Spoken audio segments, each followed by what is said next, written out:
Welcome to my Channel Deep Sleep Mission-DSM. As we begin, I would be delighted if you could share your location in the comments below. It's truly inspiring to witness how far this content travels and to connect with viewers from across the world. They say the woods remember everything, but some memories should stay buried. If you're listening to this right now, comfortable in your bed, maybe with the lights dimmed low, I need you to know something. What I'm about to tell you isn't just another campfire story. It's not some urban legend passed down through whispers at slumber parties. This happened to me 3 weeks ago in Kirtland, Ohio, and I haven't slept right since. Before you think about clicking away, let me ask you this. Have you ever felt like you were being watched, even when you were completely alone? That prickling sensation at the base of your neck, the way shadows seem to move just outside your vision. Yeah, hold on to that feeling. You're going to need it, because by the end of this story, you'll understand why I can't drive past a cornfield anymore without my hands shaking, why I triple-check my locks every night, and why I know the melon heads aren't just a myth. Oh, and one more thing. If you hear any strange noises while listening to this, pause the video, check your windows. Trust me on this one. The story begins now. My name is Sarah Chen, and 3 weeks ago I was just another journalism student at Kent State University. You know the type. Always chasing the next big story, convinced I was going to change the world with my investigative reporting. God, I was so naive. It started with Professor Hartley's Urban Legends course. Easy A, right? Document a local legend, interview some locals, write a compelling piece. I'd done it a dozen times before. The assignment sheet crinkled in my hands as I scanned the list of approved topics. Cry, Baby Bridge, boring, Helltown, overdone. But then, at the bottom of the page, barely visible like someone had tried to erase it. The Melonheads of Kirtland. I'd grown up in Northeast Ohio. Heard the stories, of course, every kid had. Deformed children living in the woods, big, swollen heads, sharp teeth. Cannibals, some said, but it was just another scary story, like the Boogeyman or Bloody Mary. Something parents used to keep kids from wandering off into the woods alone. Interesting choice, Professor Hartley said when I told him my selection. His voice dropped, just slightly. Not many students pick that one anymore. Why not? I asked, already pulling out my phone to start researching. He adjusted his glasses, and I swear his hand was trembling. The last student who investigated the Melonheads, well, she transferred schools, said she needed a fresh start somewhere, warmer. That should have been my first warning. But I was 22 and fearless and stupid. So, that Thursday afternoon, October 17th, I loaded my Honda Civic with my camera equipment, voice recorder, and enough snacks for a long day of interviews. The drive from Kent to Kirtland takes about 40 minutes on a good day. That day, it felt like hours. The closer I got to Kirtland, the grayer the sky became. Not storm clouds exactly, just this oppressive blanket of nothing. Like the color had been leached out of everything. Even my GPS seemed sluggish, the little blue dot crawling along Route 306 like it was moving through molasses. I'd arranged to meet my first interview subject at a place called Mary's Diner, right off Chillicothe Road. The kind of place with cracked vinyl booths and coffee that's been sitting on the burner since dawn. Perfect for getting locals to open up about their stories. The bell above the door chimed as I walked in, and every single person in that diner turned to look at me. Not a casual glance, but a full stop what you're doing and stare kind of look. The waitress, a woman in her 60s with hair the color of cigarette ash, finally broke the silence. You're not from around here. It wasn't a question. I'm Sarah, I said, trying to shake off the weird energy. I'm a journalism student from Kent State. I'm supposed to meet someone here. Harold Brennan. The waitress's face went pale. Actually pale. Like someone had drained the blood right out of her cheeks. Harold's in the back booth, she said quietly. Coffee? Sure, thanks. I made my way to the back of the diner, past tables of locals who watched me like I was walking to my execution. Harold Brennan sat hunched in the corner booth, a man who looked like he'd been carved from the same gray stone as the October sky. Deep lines etched his face and his eyes. God, his eyes looked haunted. "You're the girl asking about them," he said before I even sat down. "The Melonheads, yes. I'm doing a project on local urban legends, and it's not a legend." His voice was barely above a whisper, but it cut through the diner noise like a knife. "Sit down, order something, look normal." I slid into the booth, my journalistic instincts kicking in. This was good. This was the kind of authentic local color that would make my project stand out. I pulled out my voice recorder. "Do you mind if I—" His hand shot out, covering the recorder. "Not here, never here. You want to know about the Melonheads? Fine. But we do this right. Tomorrow morning, 5 a.m. sharp. Meet me at the old Wisner Road Bridge. Come alone, no cameras. But I need documentation for my project." "You want documentation?" He leaned forward, and I could smell stale cigarettes and something else. Fear. Raw fear.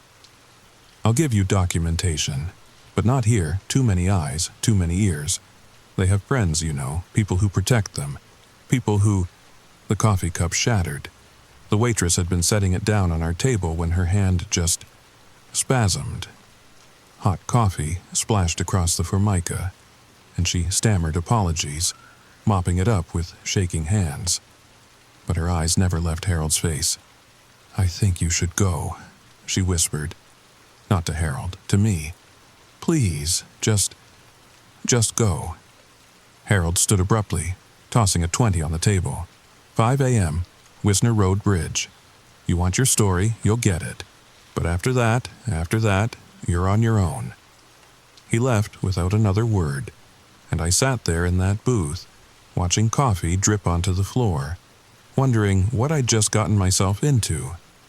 The other patrons had gone back to their meals, but I could still feel them watching, waiting. The waitress brought me a fresh cup with steady hands this time, but as she set it down, she leaned close enough that I could see the small circular scars on her neck. 3 of them, perfectly spaced. "Some stories," she whispered, "aren't meant to be told. The woods have ears, girl, and they remember everyone who comes looking." I left the diner with my coffee untouched and my hands shaking, but I'd be back tomorrow, 5 a.m. sharp, because I was going to get this story. I had no idea. No idea that some stories get you instead. I barely slept that night. Every time I closed my eyes, I saw Harold's haunted face, the waitress's scars, the way everyone in that diner had looked at me like I was already dead. At 4:30 a.m., my alarm buzzed, but I was already awake. Had been for hours, really, staring at the ceiling of my apartment, listening to the October wind rattle my windows. I dressed in layers. Jeans, thermal shirt, fleece jacket, good hiking boots. If Harold was taking me into the woods, I wanted to be prepared. The drive to Wisner Road took 20 minutes in the pre-dawn darkness. My headlights cut through patches of fog that seemed to rise up from the earth itself. No other cars on the road, no lights in the farmhouses I passed. Just me in the fog and the growing feeling that I was making a terrible mistake. Wisner Road Bridge isn't much to look at. A narrow concrete span over a creek that's mostly dry in October. I parked on the shoulder, leaving my engine running, heater on full blast. 4:55 a.m. Harold's truck was nowhere to be seen. At exactly 5 a.m., headlights appeared in my rearview mirror. Harold's beat-up Ford pulled up behind me, and he got out slowly, like his joints hurt. He was carrying something, a manila folder thick with papers. "You came," he said, and he sounded surprised. "Most don't. Most. Other reporters, students, curiosity seekers." He handed me the folder. 40 years I've been collecting this. Newspaper clippings, police reports, hospital records, everything they don't want you to know. I opened the folder. using my phone's flashlight to see. The papers were old, some dating back to the 1960s. Headlines jumped out at me. Missing children never found. Mysterious attacks in Kirtland Woods. Local doctor questioned in patient disappearances. Dr. Crow, Harold said, watching me read. That's where it started. Back in the 60s, he ran an orphanage out here. Said he was helping troubled children, but he was experimenting on them, trying to make them smarter, injecting stuff into their heads, making their brains grow. That's... I paused, trying to process. That's insane. Why didn't anyone stop him? Harold laughed, but there was no humor in it. Money. Dr. Crow came from old money. Funded half the town, built the library, the hospital wing. People looked the other way. Until... He pulled out a faded photograph. Children. Maybe a dozen of them, standing in front of a large house. But something was wrong with the picture. Their heads. Jesus, I whispered. The treatments worked in a way, made their brains grow, but their skulls couldn't keep up, swelled up like melons, hence the name. Harold's voice was steady, clinical. Dr. Crow kept them locked up, but one night in 1968 there was a fire. The house burned down, Crow died, and the children escaped, I finished, into the woods. And they've been there ever since, living, hunting, breeding. Breeding? But that would mean 3 generations now, maybe 4, each one worse than the last, each one more feral. He pulled out another photo. This one was recent, taken with a phone camera. Blurry, but I could make out a shape in the trees. Pale, misshapen, watching. I took that last month, Harold said. Near the old Crow property, they're getting bolder, coming closer to town, and people are starting to disappear again. Why are you telling me this? I asked. Why risk it? Harold was quiet for a long moment. Then he rolled up his sleeve. Scars covered his forearm. Bite marks. Because 40 years ago they took my sister. I was 10. We were playing in the woods and they just came out of nowhere. Grabbed her. Dragged her away. I tried to follow, tried to save her, but he rolled his sleeve back down. I was the only one who believed what I saw. Everyone else said she ran away, but I know I've spent my whole life trying to prove it, trying to find evidence that would make people listen. And now I'm tired, I'm 70 years old, and I'm tired of being the crazy old man who believes in monsters. So I'm giving it to you, everything I've collected, every lead, every sighting. You want your story? There it is. But be careful, be very careful how you use it. A branch snapped in the woods beside us. We both froze. Harold's hand went to his jacket pocket, and I saw the outline of a gun.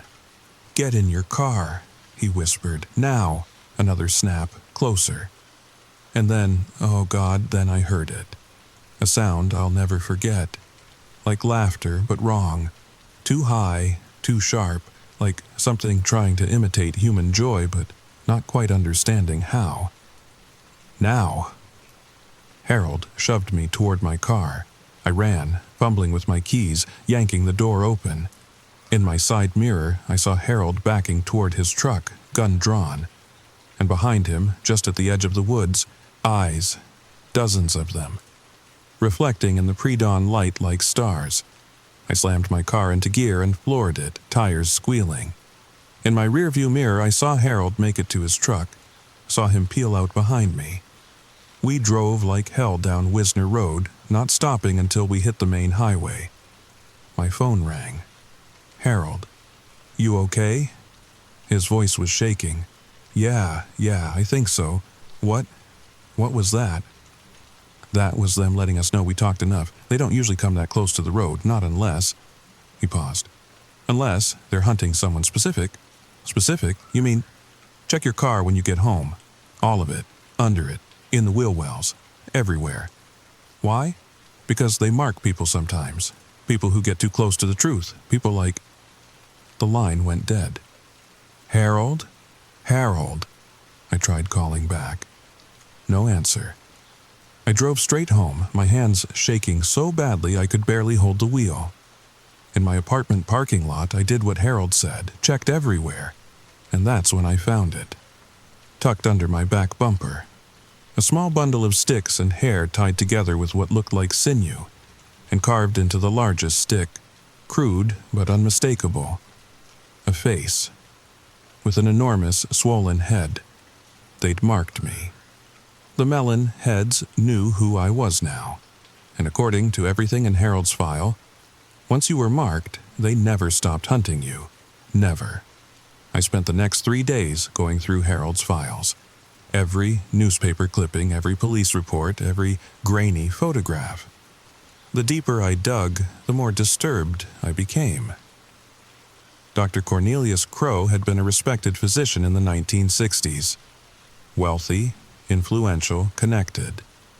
On paper, his orphanage, the Crowe Institute for Exceptional Children, looked legitimate. He claimed to be developing new treatments for developmental disabilities. The local newspapers praised his humanitarian work. But the hospital records told a different story. Requisition orders for experimental drugs, surgical equipment meant for neurosurgery, and the children. God, the children. Their admission records showed normal kids. Orphans, mostly. Some juvenile delinquents. Kids nobody would miss. The discharge records? There weren't any. 37 children entered the Crowe Institute between 1964 and 1968. Not one official record of any leaving. I was reading through a particularly disturbing medical report when my phone rang. Unknown number. Hello? Breathing. Slow, ragged breathing. Harold? A whisper. Stop looking. Who is this? Stop looking or you'll end up like the others, like Harold. The line went dead. I immediately called Harold's number. Straight to voicemail. I tried 6 more times. Nothing. That afternoon I drove back to Kirtland. I had to know if Harold was okay. The town felt different in daylight, but not better. Just exposed. Like all the shadows had been pulled back to reveal something worse underneath. Harold's truck wasn't at his house.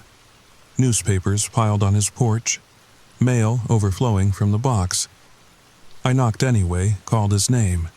The neighbor, an elderly woman raking leaves, watched me from her yard. "You looking for Harold?" she called out. "Yes. Have you seen him?" She glanced around nervously, then gestured for me to come closer. "Haven't seen him for 3 days, not since..." She lowered her voice. "Not since he was talking to that girl at the diner, the one asking questions about them." My blood ran cold. That was me. We met that morning, but then you better leave. Her face hardened. Right now, before... She stopped mid-sentence, staring at something behind me. I turned, nothing there but trees swaying in the wind. When I looked back, she was already hurrying inside, slamming her door. I heard locks clicking into place. I should have left. Should have driven straight back to Kent and forgotten the whole thing. But I thought about Harold. About all those missing children. About the mark they'd left on my car. I drove to the library instead. The Kirtland Public Library was small but well-maintained. A bronze plaque by the door read, "Donated by Dr. Cornelius Crowe, 1965. Of course it was. The librarian, a younger woman with kind eyes, actually smiled when I approached. "Can I help you?" "I'm researching local history, specifically the Crowe Institute." Her smile faltered. We don't have much on that. Most of those records were destroyed in the fire." "Most?" She bit her lip, glancing around the empty library. "There might be some things in the historical archive, but I'd need to see ID, and you'd have to sign the register." I handed over my student ID, watched her write my name in an old ledger. Sarah Chen, October 20th. Requesting Crowe Institute records. The basement archive smelled like mold and old paper. She led me to a filing cabinet in the back corner, pulled out a thin folder. "This is all we have, please, be careful with it." She left me alone with the folder. Inside, architectural blueprints for the Institute, financial records, and a journal. Leather-bound, water-damaged, but readable. Dr. Crow's personal journal. The early entries were clinical, detached. Notes about subjects and treatments, injection sites, cranial measurements. But as the dates progressed, the writing became more erratic. October 3, 1968. Subject 12 showed remarkable progress. Cranial circumference increased by 40%. Intelligence tests off the charts, but the aggression is becoming problematic. October 15, 1968. They're communicating without speaking, all of them. They watch me with those eyes and I know they're planning something. I've increased security, the doors must hold. October 27, 1968. Found Thompson dead in the morning. Throat torn out. Subject 7 was out of its room. Impossible. The locks, how did it manage the locks? The last entry was barely legible, scrawled in what looked like panic. October 31st, 1968. They're all out. Can hear them in the walls, in the ceiling. Tried to call for help, but the lines are cut. They planned this. They've been planning this. God forgive me for what I've created. The children, they're not children anymore. The entry ended mid-sentence. That was the night of the fire. I photographed every page with shaking hands. This was it, actual evidence. Proof that the melon heads weren't just some urban legend, but the result of medical experiments gone wrong. A door slammed upstairs. "Hello?" I called out. "Ma'am?" No answer. I gathered the documents, started for the stairs. The lights went out. In the pitch black of that basement, I heard it again. That same wrong laughter from the woods. High-pitched, gleeful, hungry. My phone flashlight pierced the darkness. The stairs were empty. I ran up them anyway, burst through the door into the main library. Empty. Completely empty. The librarian was gone. The lights were off. Late afternoon sunlight slanted through the windows, casting long shadows between the shelves. On the circulation desk, the ledger was still open. But now, under my name, someone had written something in red ink. "Stop looking or join Harold." I ran, out of the library to my car, driving way too fast through those winding roads. But I couldn't shake the feeling that I was being followed. Every shadow could be them. Every reflection in my mirror could be those terrible eyes. That night, barricaded in my apartment, I made a decision. I had enough for my project, more than enough. I'd write it up, turn it in, and never think about Kirtland or the Melonheads again. But first, I had to know what happened to Harold. I pulled up local news sites, searched his name, and there it was, posted just hours ago. Local man found dead in woods. Harold Brennan, 70, was discovered by hikers in the Chapin Forest Reservation. Cause of death appears to be animal attack. Police are warning residents to avoid wooded areas after dark. Animal attack. I looked at the photos I'd taken of Dr. Crow's journal, at the description of Thompson's death. Throat torn out. They'd gotten Harold. Just like they'd gotten Thompson. Just like they'd get anyone who knew too much. Including me. I tried to go back to normal life. Tried to pretend that I could just write up my project and move on. But normal was impossible when every shadow made me jump, when every noise in the night sent me checking the locks.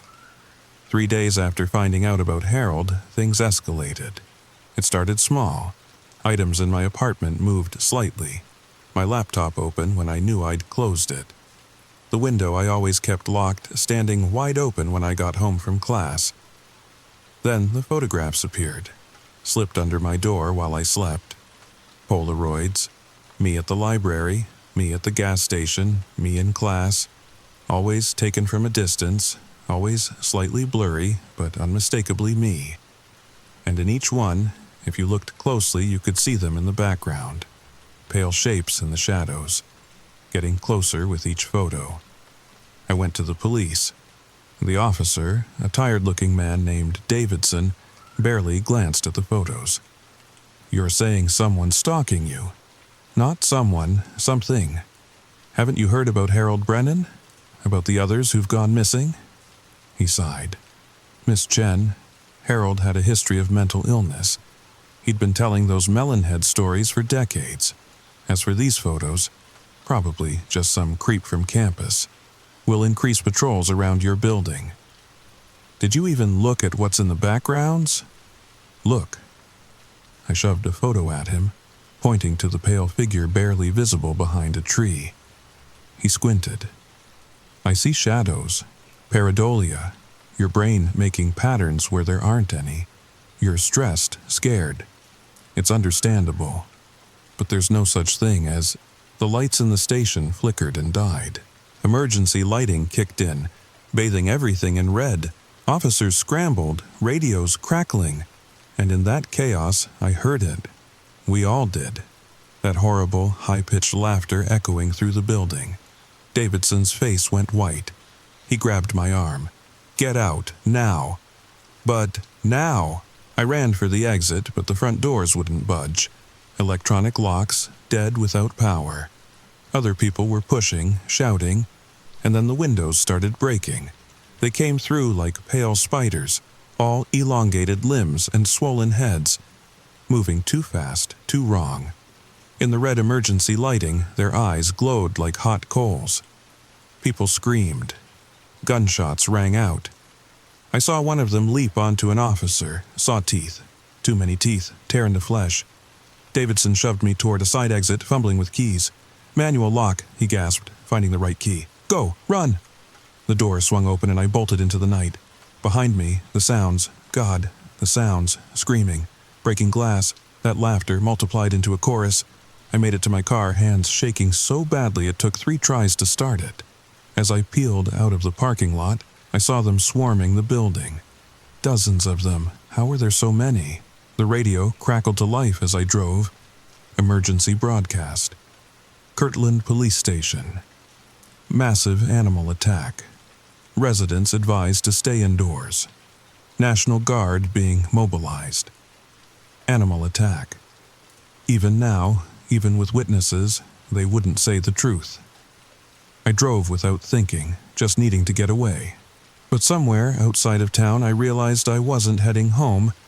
I was going back to Kirtland, to Wisner Road, to where it all started. I don't know why. Maybe because Harold's files were still in my car. Maybe because some part of me needed to understand. Or maybe they were calling me there. The old Crow property wasn't hard to find. A burned-out foundation in the woods, overgrown with 40 years of vegetation. I parked where the driveway used to be, grabbed my flashlight and Harold's folder. The woods were silent. Too silent. No insects, no birds, no wind. Just my footsteps crunching on dead leaves.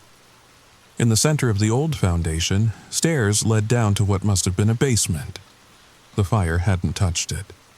I descended, my flashlight beam dancing across concrete walls covered in scratch marks. Deep gouges, like something with claws had tried to dig through solid stone. At the bottom, a metal door. Locked, but the lock was rusted through. It broke easily.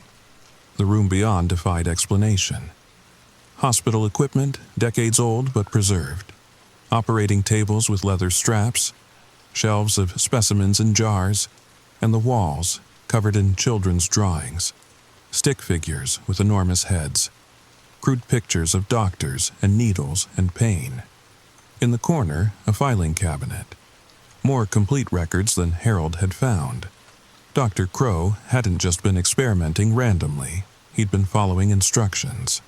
Orders from something called Project Mindbridge. Government letterhead. CIA stamps. They'd known. The whole time, they'd known what he was doing. Funded it, encouraged it, creating enhanced humans for what? Weapons? Spies? A photograph fell out of one file. Recent, digital, time-stamped from last week. It showed men in hazmat suits loading pale figures into unmarked vans. The location was clearly the police station. But the timestamp, 3 a.m., October 15th, 5 days before my visit, before the attack. They'd been collecting them, harvesting them. The attack wasn't random, it was a culling that went wrong. Or maybe it went exactly as planned. Create a crisis, blame it on animals, move in to clean up the evidence. A soft sound behind me, breathing. I turned slowly. One of them stood in the doorway, but this one was different. Older, its eyes held intelligence, not just hunger. You. Its voice was rusty, unused. You have his smell. The seeker. Harold. I couldn't speak, could barely breathe. He looked for sister, found truth instead. It tilted its massive head. We remember everything, every needle, every cut, every child they made wrong. I'm sorry, I whispered. I'm so sorry for what they did to you. It laughed, that terrible sound, but sadder now. Sorry? No, they still come, still take us, still make more. It gestured to the files. You know now, you can tell. Tell, but no one believes. Make them. It stepped aside, clearing the doorway. Go, before the others come, before the men in suits return. Tell everyone. Show them. Make it stop. I grabbed as many files as I could carry and ran. Behind me, that sad laughter echoed through the ruins. I made it home just as the sun was rising. Every news channel was covering the mass hysteria in Kirtland. Officials blamed contaminated water supply, hallucinations, group psychosis. The footage from the police station had been confiscated. Witnesses were being treated at a facility outside Cleveland. But I had the files, the photos, the truth. I'm uploading everything online, every document, every piece of evidence. They can't silence everyone. They can't make us all disappear. The melon heads are real. They're victims, not monsters. And someone, somewhere, is still making more. I've been marked. They'll come for me soon. Either the melon heads or the men in suits. But before they do, I need you to know the truth. I need you to share this. Download the files. Save the evidence. Don't let them bury this again. Because here's the thing about urban legends. Sometimes they're not legends at all. Sometimes they're warnings. And sometimes they're cries for help that we've been ignoring for decades. It's 3 a.m. as I finish typing this. There's a van parked outside my building. It's been there for an hour. No license plate, tinted windows. The door to my apartment is opening. I locked it, but it's opening anyway. If you're still listening, if you're still there, remember what I told you at the beginning. Check your windows, check your locks, and whatever you do, don't go looking for the truth. Because sometimes, the truth has already found you. Recording ends. Wait before you go, before you click away thinking this is just another story. I need you to understand something. 3 days after Sarah Chen uploaded this recording, she vanished. Her apartment was found empty, laptop missing, no signs of struggle. The files she mentioned, scrubbed from the internet within hours. But some of us saved them. Some of us remember. And if you've made it this far, if you've listened to the whole story, then you're one of us now. Someone who knows. Someone who can't unknow. So I have to ask, have you checked your windows lately? Have you noticed any strange marks on your car? Any pale shapes in your peripheral vision? Because they're still out there, still watching, still hunting, and they remember everyone who learns their truth. Sweet dreams. If this story kept you up tonight, hit that subscribe button, share it with someone brave enough to listen, and leave a comment telling me, have you ever seen something in the woods that shouldn't exist? I read every single one, especially the ones posted at 3 a.m., because the best horror stories are the ones that might be true. Story number 2. The first time I saw him, I thought my eyes were playing tricks on me. Standing at the edge of Miller's cornfield just past the Welcome to Willowbrook sign was a clown. At 2 a.m, in the middle of nowhere, Nebraska. Just standing there, not moving, not waving, just watching my car as I drove past. I should have kept driving, should have forgotten about it. Should have convinced myself it was just some drunk teenager pulling a prank, but I didn't. And now, 3 weeks later, I'm sitting in my locked bedroom, typing this with shaking hands, knowing that he's out there. Somewhere. Waiting. If you're listening to this story late at night, maybe you should check your windows first.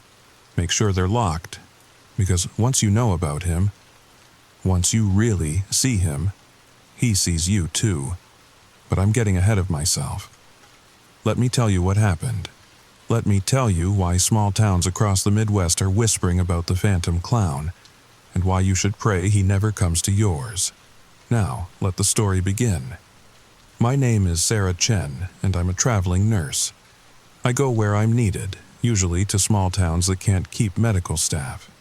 3 weeks ago, I was driving to my new assignment in Willowbrook, Nebraska.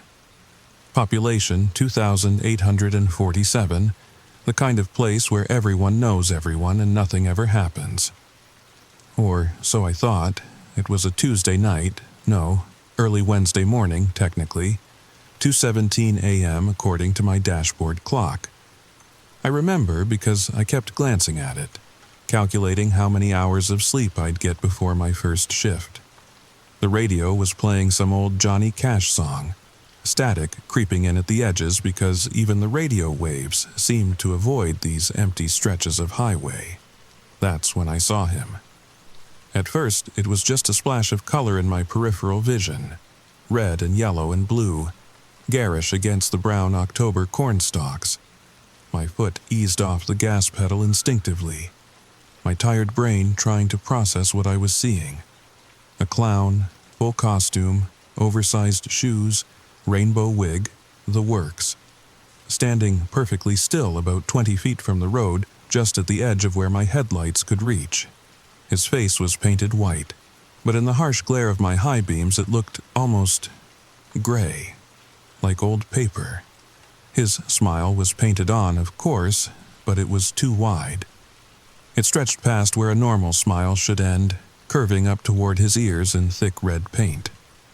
But it was his eyes that made me slam on the accelerator. Even from that distance, even in the dark, I could see they were wrong. They didn't reflect the light like eyes should. They were just black, empty holes in that painted face. I flew past him doing 70 in a 55 zone, my hands gripping the steering wheel so tight my knuckles ached. In my rearview mirror, I saw him, still standing there.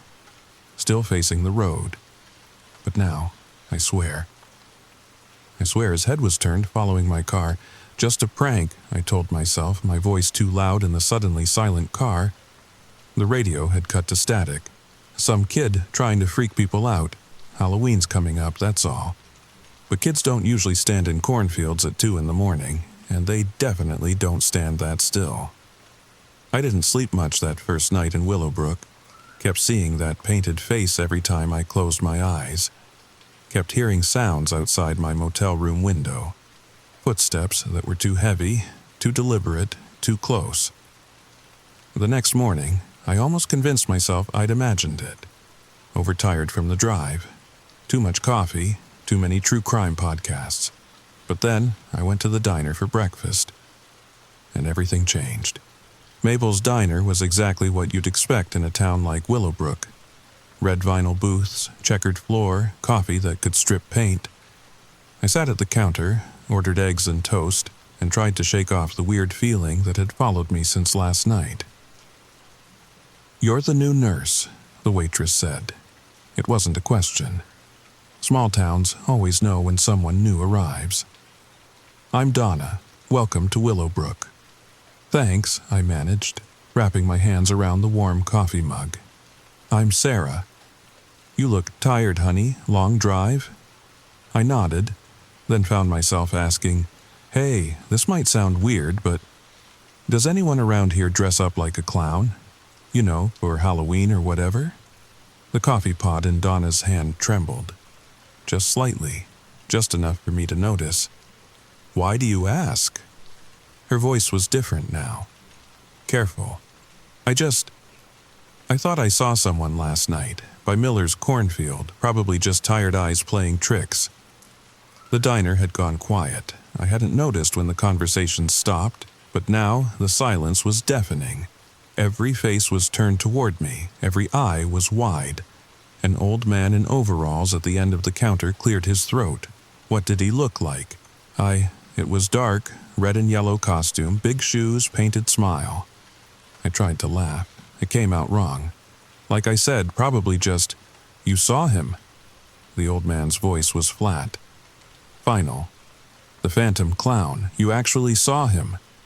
Donna set the coffee pot down with a sharp click. "Hush, Earl, don't start with that nonsense." "Nonsense?" Earl's weathered face flushed. "Tell that to the Morrison family. Tell that to what happened in Riverside last month.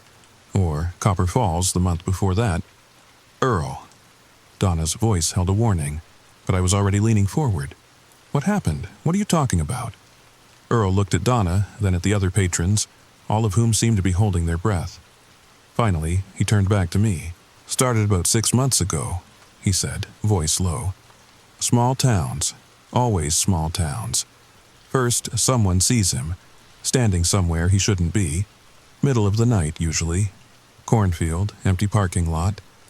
Sometimes," he paused, swallowed hard, "sometimes in people's backyards, just standing, just watching."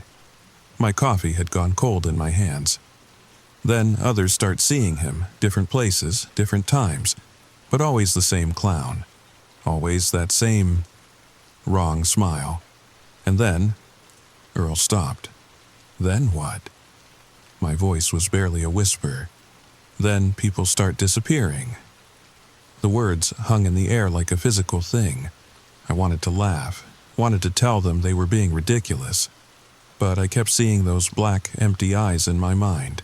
"Not kids," Earl continued, as if reading my thoughts. "Never kids, always adults. Usually people who live alone, people who saw him first, they just vanish. No trace, no note, nothing. And when the cops check their houses," he shuddered, "they find balloon animals. Always balloon animals. Twisted into shapes that aren't quite right. And footprints. Big, oversized shoe prints.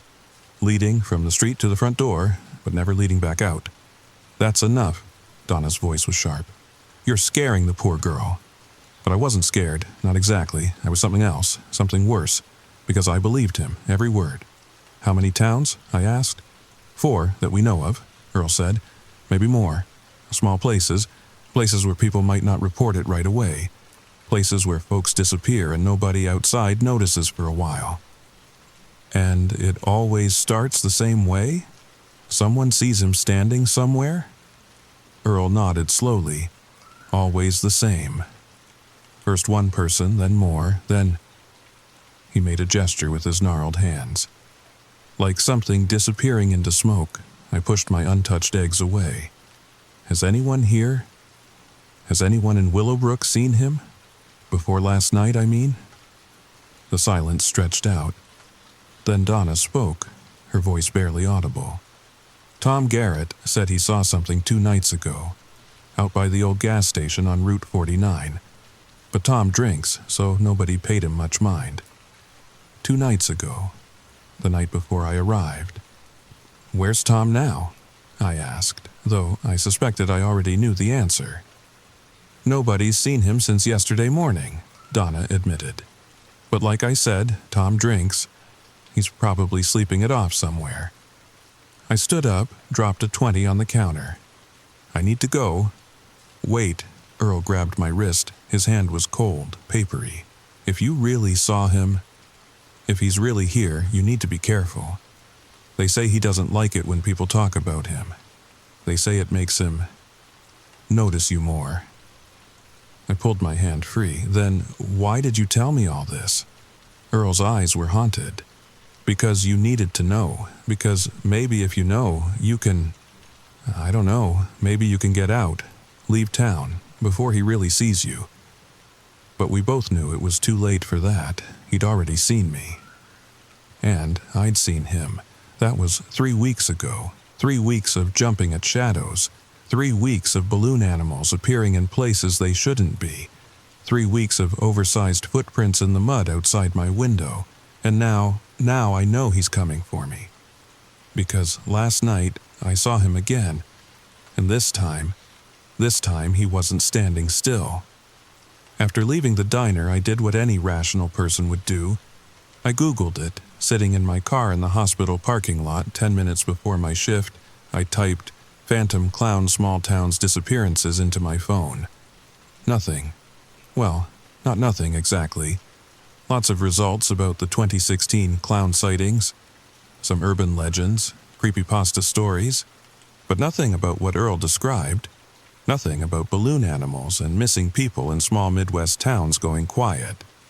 So I tried other searches. Riverside Clown Disappearance, Copper Falls Missing Persons, Small Town Clown Sightings 2024. Still nothing. It was like Earl's story existed in some bubble outside the internet, outside the real world. And maybe that should have comforted me, made me think it was just small-town folklore. But instead, it made my skin crawl.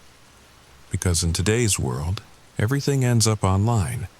Everything except things people are too scared to talk about. My first shift at Willowbrook General was a blur. Small hospital, 12 beds. More of a glorified clinic, really. I tried to focus on my patients, on learning the routines, on being professional. But every time I passed a window, I found myself looking out, searching the parking lot, the street beyond, expecting to see a splash of garish color that didn't belong. "You okay, honey?" I jumped. Martha, the day shift nurse who was training me, stood in the doorway of the break room, concern creasing her grandmotherly face. "Yeah, just tired. Long drive yesterday." She nodded, but her eyes lingered on my face. "Donna called, from the diner.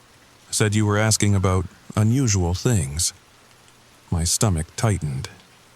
News travels fast here. Small town.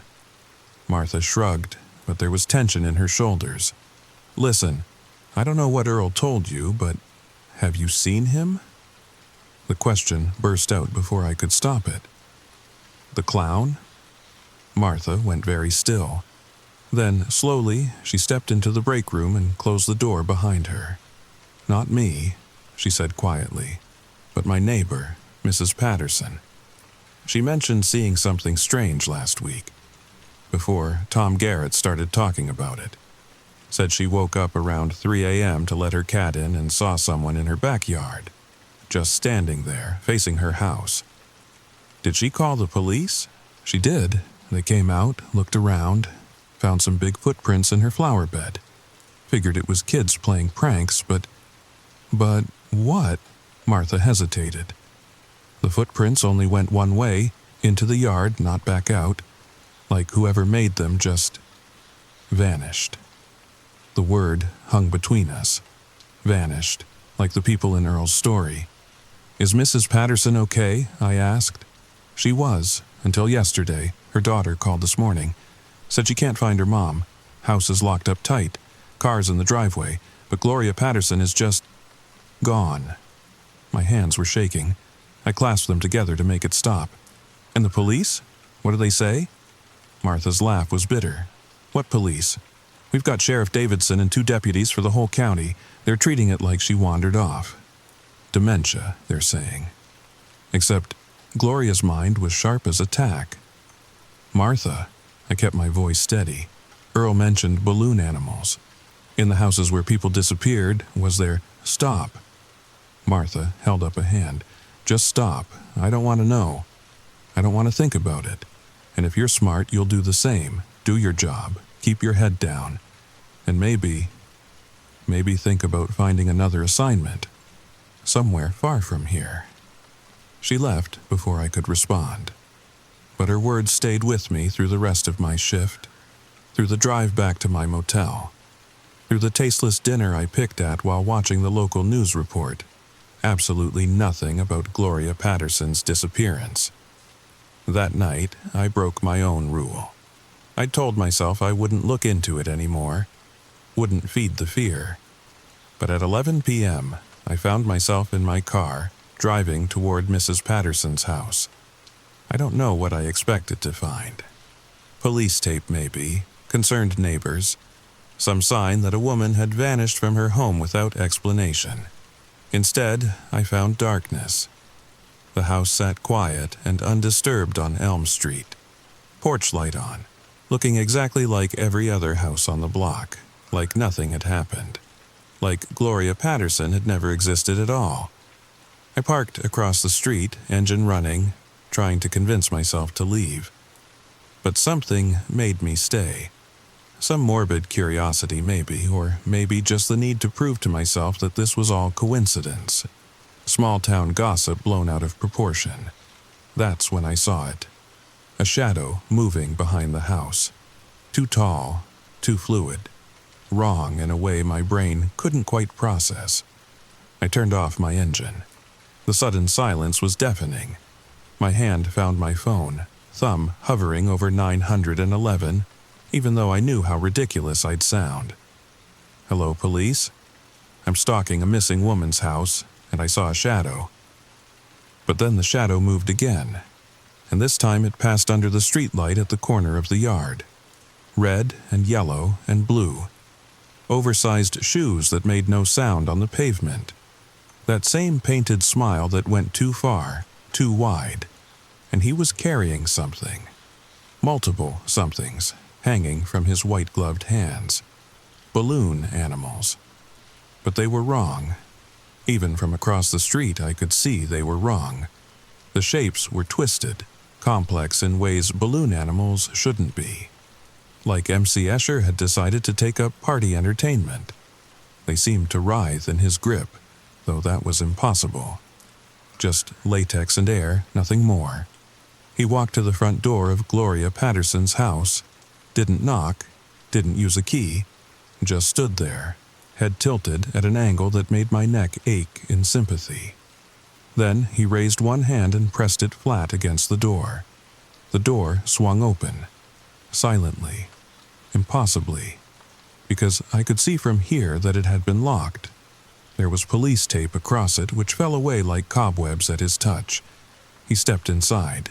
The door swung shut. The house went dark. Every instinct screamed at me to drive away, to run, to get out of Willowbrook and never look back. But I sat frozen, watching that dark house, waiting for, I don't know what I was waiting for. 5 minutes passed, 10, 15. Then every light in the house came on at once. Every window blazed with harsh white light, and in each window, pressed against the glass, were balloon animals. Dozens of them, maybe hundreds, all twisted into those impossible shapes that hurt to look at. A giggle escaped my throat, high and hysterical, because this wasn't real, couldn't be real. I was having a breakdown, too much stress, too many overnight shifts, too many... Tap, tap, tap. The sound came from right beside me, from my passenger window. I turned my head slowly, knowing what I'd see, knowing but hoping I was wrong. The phantom clown stood beside my car, bent at the waist to peer through the window. This close, I could see details I'd missed before. The paint on his face wasn't smooth. It was cracked, flaking in places, revealing something underneath that wasn't skin. His rainbow wig was matted, twisted into knots that resembled, oh God, they resembled the balloon animals. But it was his eyes that made me scream. Because they weren't empty after all. They were full. Full of something that moved and writhed and watched with too much intelligence. He smiled wider, that painted mouth stretching until I heard his face crack like dried leather. Then he held up a balloon animal, bright red. twisted into a shape that my eyes couldn't quite follow. He pressed it against the window and the glass began to fog around it. When he pulled it away, there was a handprint on my window, but not a human handprint, too many fingers. Fingers that bent in too many places. I slammed the car into drive and floored it. Tires squealed. The engine roared. In my rearview mirror, I saw him standing in the street, getting smaller and smaller, but never moving. Just watching. Just smiling. I didn't go back to my motel, didn't even stop at a red light. I drove straight out of town, taking random turns, putting as much distance between me and that thing as possible.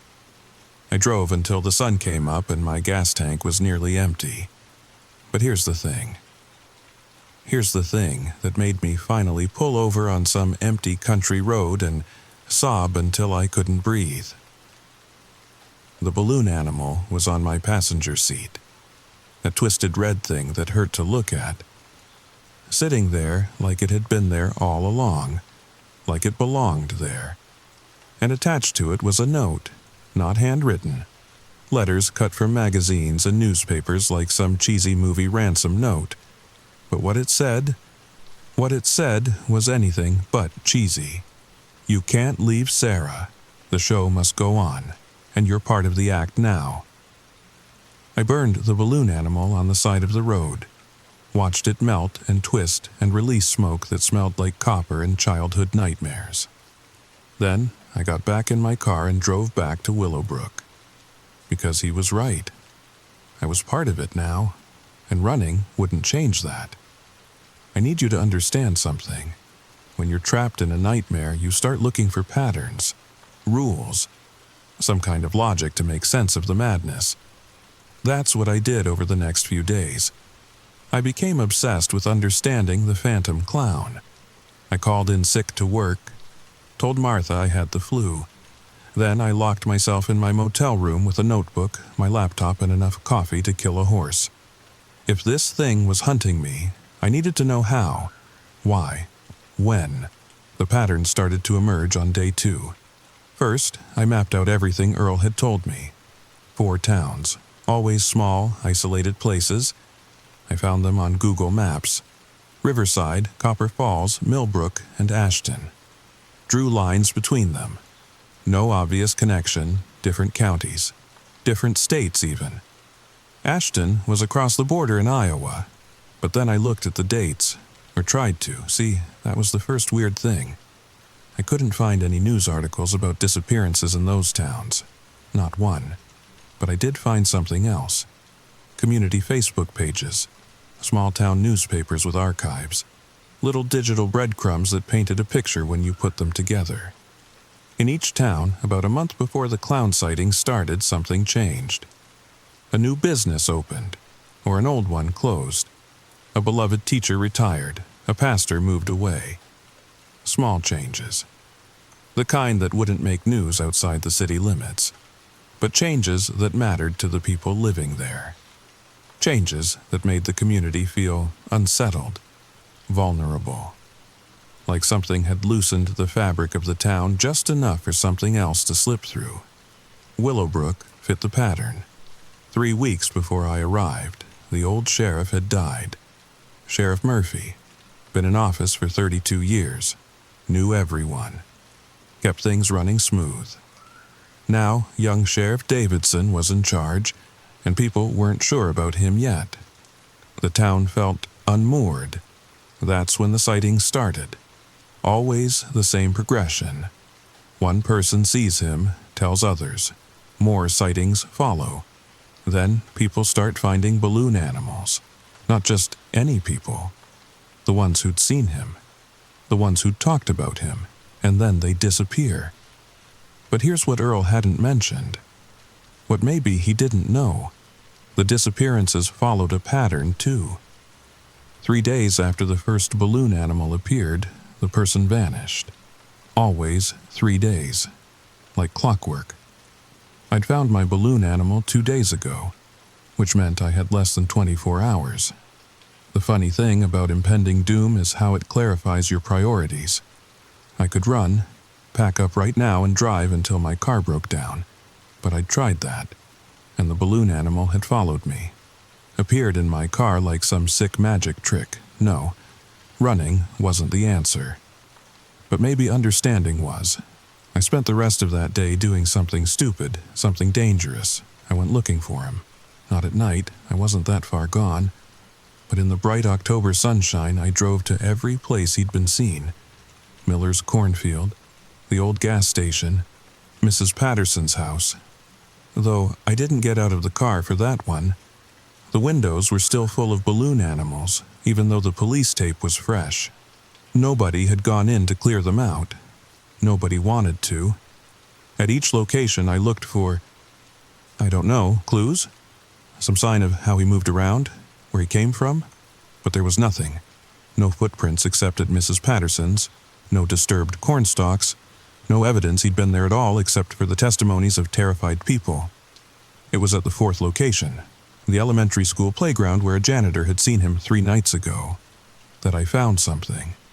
Not a clue exactly, more like confirmation. The playground was empty. School was in session.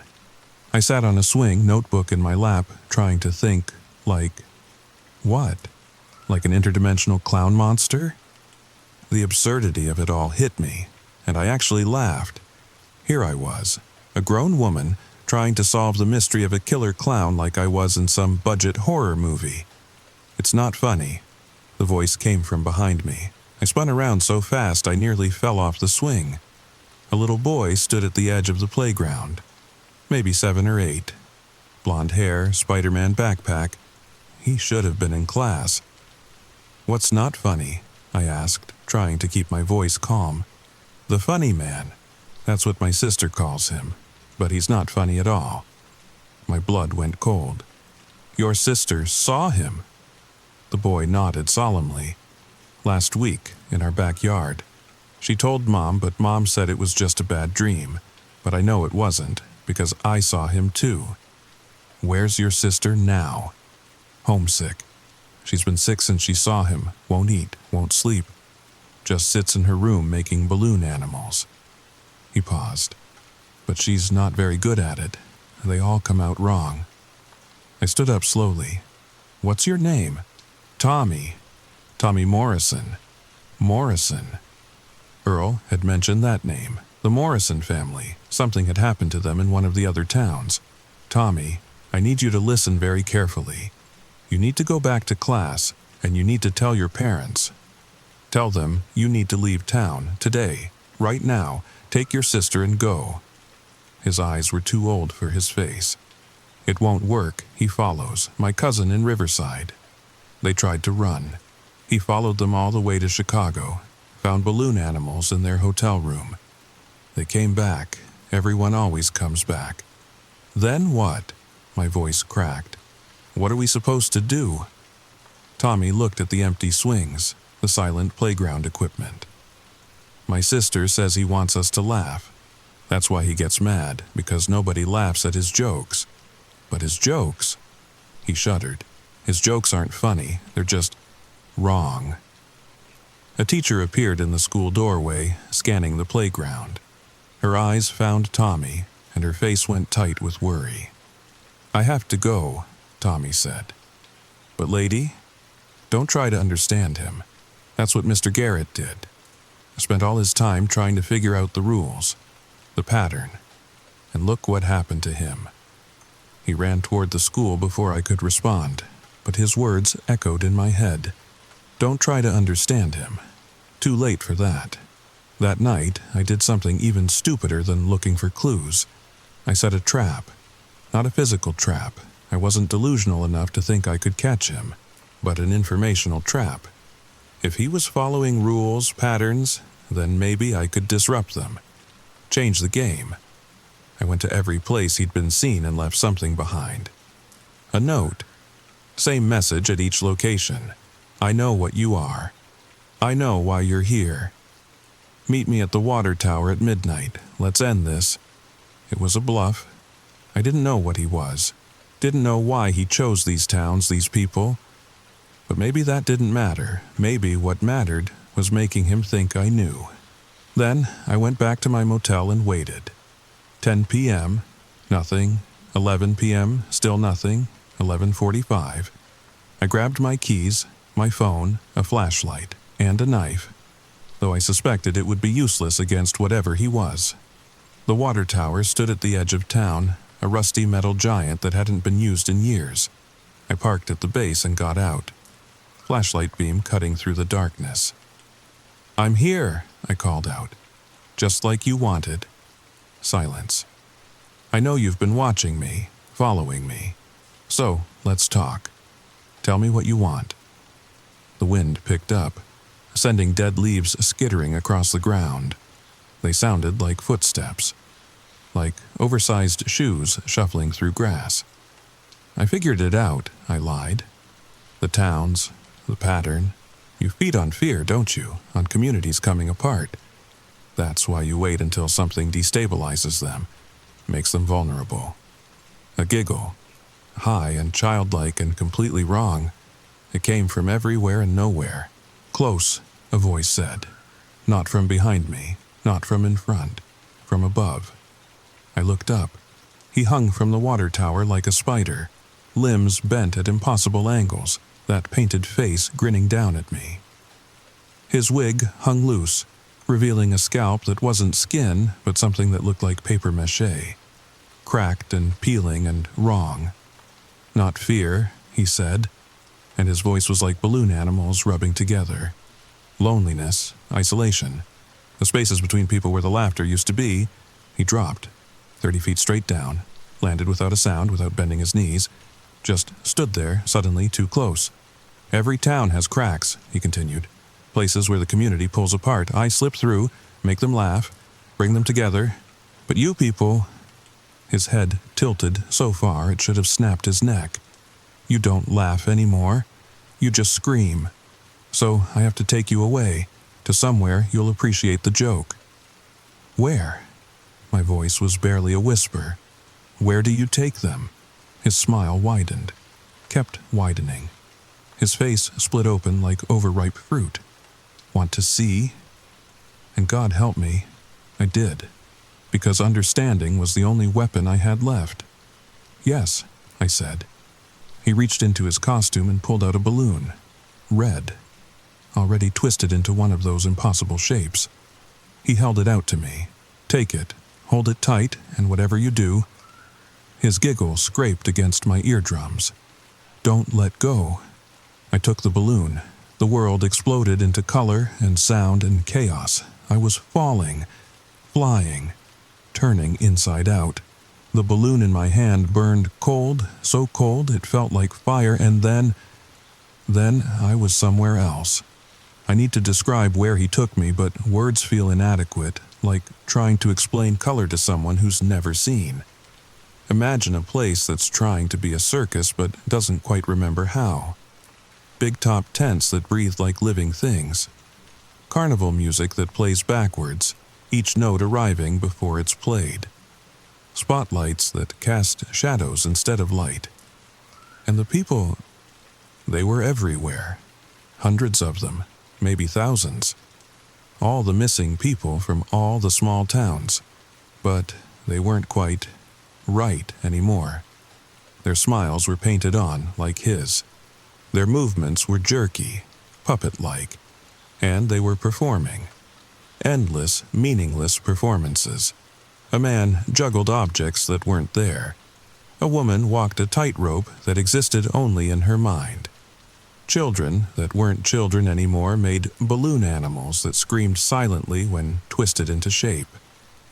"Welcome to the show," the phantom clown said beside me. We stood on a platform overlooking this nightmare circus. The show that never ends, where everyone laughs, forever. I watched Gloria Patterson below us. She was riding a carousel horse that was made of other carousel horses, nested inside each other like Russian dolls. Her painted smile never wavered as she went round and round and round. "This is what you do?" I asked. "Kidnap people and force them to perform?" "Force?" He sounded genuinely hurt. "I give them purpose, community. In your little towns you drift apart. Forget how to laugh together. Here, you're always together, always part of the show." They're not laughing, they're broken. His head snapped toward me, a full 180-degree turn. Because they didn't understand the joke. But you're different. You looked for me, challenged me. You want to understand. So, I'll make you a deal. What kind of deal? Become my assistant. Help me find the towns that need fixing, and I'll let the others go, all of them, every person I've collected. I looked at the nightmare below, at Tom Garrett walking an endless tightrope, at Mrs. Patterson on her horrible carousel, at all the people who just wanted to live their small, quiet lives. And if I say no, then you join them, another performer in the show, forever and ever and ever. He giggled. What's it going to be, Sarah? Save them all by damning yourself? Or let them rot while you run? Here's the thing about choices. Sometimes there isn't a right one. Sometimes there's just the one you can live with. I need time to think. 3 minutes, he said. 1 for each day you had left. Then you choose, or I choose for you. I closed my eyes. Tried to think past the backwards music and the smell of cotton candy mixed with despair. 3 minutes to decide the rest of my life. 3 minutes to... That's when I heard it. Faint, almost lost in the cacophony, but unmistakable. Real laughter. My eyes snapped open. There, far below, one figure moved differently than the others. A small figure, a child, Tommy Morrison. He was here, in this place. But he wasn't performing, wasn't broken. He was playing, running between the performers, dodging their mechanical movements, laughing like this was all a game. The phantom clown followed my gaze. His painted smile faltered. Impossible, he whispered. Children don't come here. I never take children. But Tommy was definitely here. And as I watched, something extraordinary happened. The performers nearest to him began to slow. Their painted smiles cracked.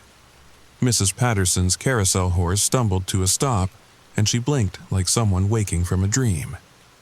He's disrupting it, I breathed. Your whole show. He's... Enough. The clown's voice shook the entire space. Choose, now. But I was already moving. Not toward him, not away, down, towards Tommy and the growing circle of awakening performers. Stop her, the clown shrieked. The broken people turned toward me, moving in jerky unison. But Tommy saw me coming, and he laughed, bright and clear and real. The funny man isn't funny, he shouted. That's the joke. He's not funny at all. More people stopped, blinked, began to remember who they were. I reached Tommy just as the clown appeared in front of us. No walking, no running, just there, towering over us, face cracking like old paint. You're ruining everything, he hissed. The show must go on. The show must... No, I said. And I did the one thing he never expected. I laughed. Not at him, not at his twisted circus, but at the absurdity of it all. At the idea that loneliness could be cured by forcing people together, that community could be built on broken minds and painted smiles. Tommy laughed with me, then Mrs. Patterson, her real face showing through the paint. Then Tom Garrett, stumbling off his endless tightrope. One by one, the stolen people remembered how to really laugh. Not the forced performance the clown demanded, but real human laughter. The kind that comes from relief, from recognition, from the simple joy of being alive and yourself again. The phantom clown began to shake. His painted face cracked wider, revealing nothing underneath but more paint, layers and layers of it, going back decades, maybe centuries. No, no, no, no, no. He reached for us with those 2 long arms. You don't understand. Without the show, without the performance, you'll all drift apart again. You'll be alone. Maybe, I said, still laughing through my tears, but we'll be ourselves. The circus began to collapse. Tents folded in on themselves like dying flowers. The backwards music screeched to a halt. The impossible architecture twisted, reality reasserting itself like a rubber band snapping back. You'll be sorry, the clown whispered as he came apart. paint flaking away like old snow. When your towns die, when your communities crumble, when you're all alone in your little boxes, you'll wish for the show. You'll wish for... But whatever he wished for was lost as he dissolved entirely, leaving nothing but a pile of deflated balloons and the lingering smell of grease paint. The world spun. Colors bled.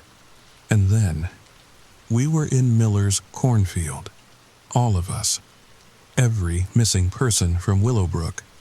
Most of the people from the other towns, too, standing in the October morning sun like we'd just woken from the same nightmare. Which I guess we had. The next few hours were chaos. Sheriff Davidson had no idea what to do with 300 people who'd suddenly appeared in a cornfield. The state police came, the FBI, news crews. Everyone had questions nobody could answer. Where had we been? We couldn't quite say. The memories were there, but sideways, like trying to remember a dream. What happened to the clown? Gone. Just gone. Like he'd never existed at all. They found evidence, though. In houses throughout 5 states, investigators discovered rooms full of balloon animals. Thousands of them. All twisted into those impossible shapes.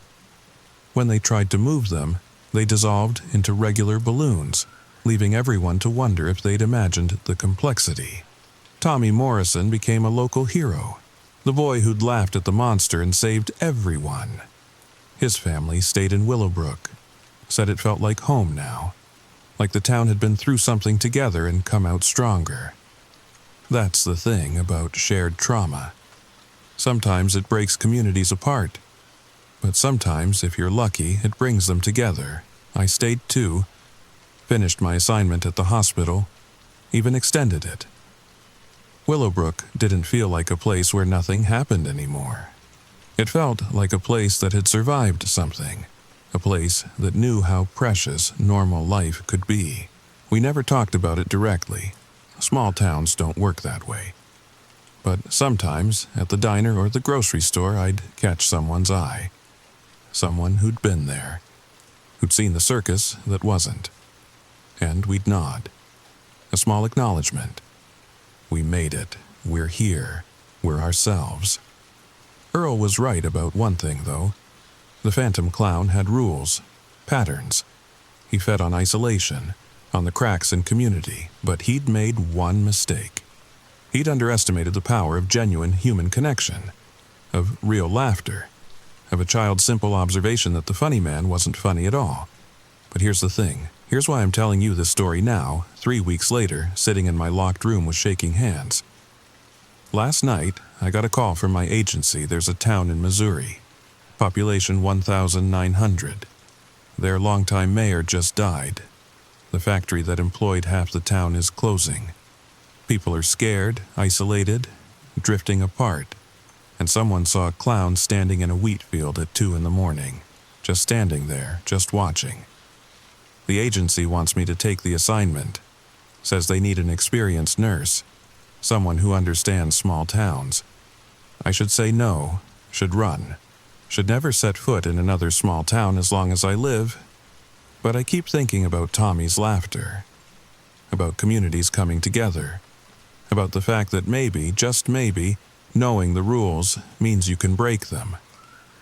The Phantom Clown is gone. I know that. We destroyed him. But there are other things out there. Other things that feed on loneliness and isolation.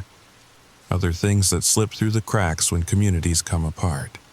So, I'm going to Missouri, and I'm taking everything I learned with me. Because sometimes the only way to fight the darkness is to laugh at it. To refuse to perform. To stay yourself no matter what. If you're listening to this late at night, in your own small town, in your own isolated room, remember that. Remember that genuine connection. Real laughter, simple human kindness, these things have power.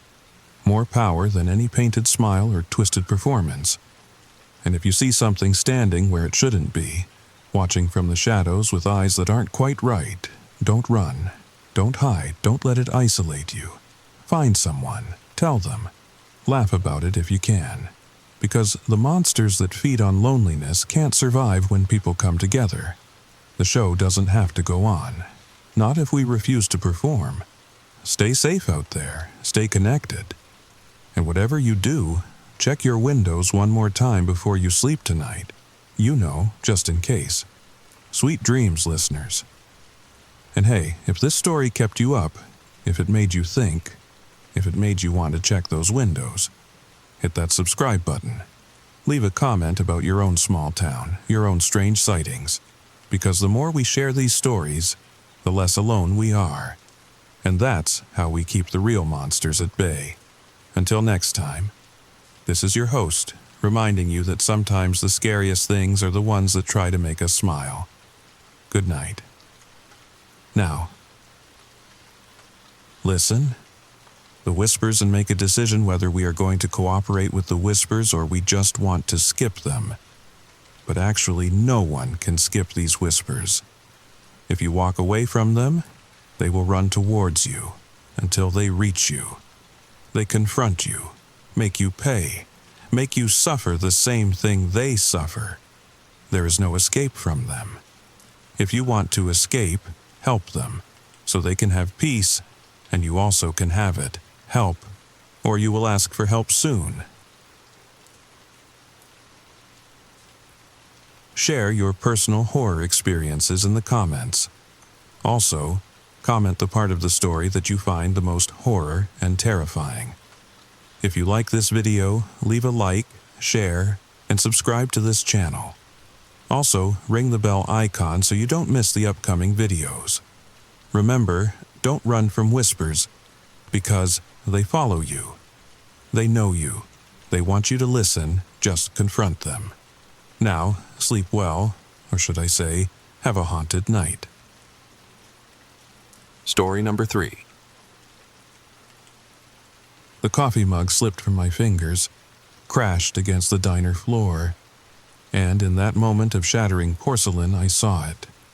Just a glimpse through the rain-streaked window. Something that shouldn't exist. Something that made my blood turn to ice water in my veins. But I'm getting ahead of myself. Let me tell you what really happened in Bladenboro, and why I can never go back. Before we begin this journey into the darkness, hit that subscribe button. Trust me, you'll want to hear what comes next.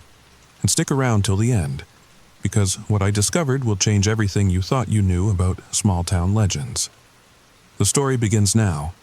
My name is Sarah Chen, and 3 weeks ago I was just another freelance journalist scraping by in Charlotte, North Carolina. Bills piling up, rejections from every major publication. The usual story. Then my editor at Southern Mysteries magazine called with an assignment that seemed like easy money. "Ever heard of the Beast of Bladenboro?" Marcus asked, his voice crackling through my phone speaker. I hadn't. Bladenboro was just another dot on the map. Population barely pushing 2,000. The kind of place you drive through without noticing, but Marcus explained how back in 1954, something terrorized the town. Pets found drained of blood, strange tracks, mass hysteria. The usual small-town monster story. "I need 1,500 words by Friday," he said. "Human interest angle. Interview some locals who remember the original scare. Easy stuff. Easy stuff. God, if only I'd known." I drove down on a Tuesday morning. The October air crisp and perfect for a road trip. My ancient Honda Civic wheezed along Highway 41, past tobacco fields and abandoned gas stations.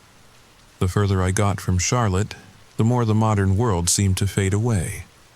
No chain restaurants, no strip malls, just endless pine forests pressing in on both sides of the road. Bladenboro announced itself with a faded welcome sign. Historic Bladenboro, established 1859. Someone had spray-painted over it recently. The words, "They know," in dripping red letters. Probably teenagers, I thought. Halloween was coming up after all. The town center consisted of one main street, Elm Street naturally. A few storefronts still clung to life. Mabel's Diner, a hardware store, A barber shop with one of those old-fashioned striped poles. Most windows were dark, though. For lease signs gathering dust. I parked outside Mabel's and grabbed my recorder and notebook. The bell above the door chimed as I entered, and 6 heads turned to stare at me. The conversation, whatever it had been about, died instantly. "Afternoon," I said, forcing a smile. "I'm looking for anyone who might remember the Beast of Bladenborough incidents from the 50s. The silence stretched out, uncomfortable and heavy. An elderly man in overalls finally cleared his throat. "You're that magazine writer Marcus called about?" he said, not a question.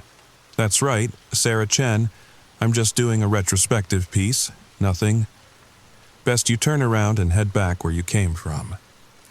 This from a woman behind the counter, presumably Mabel herself.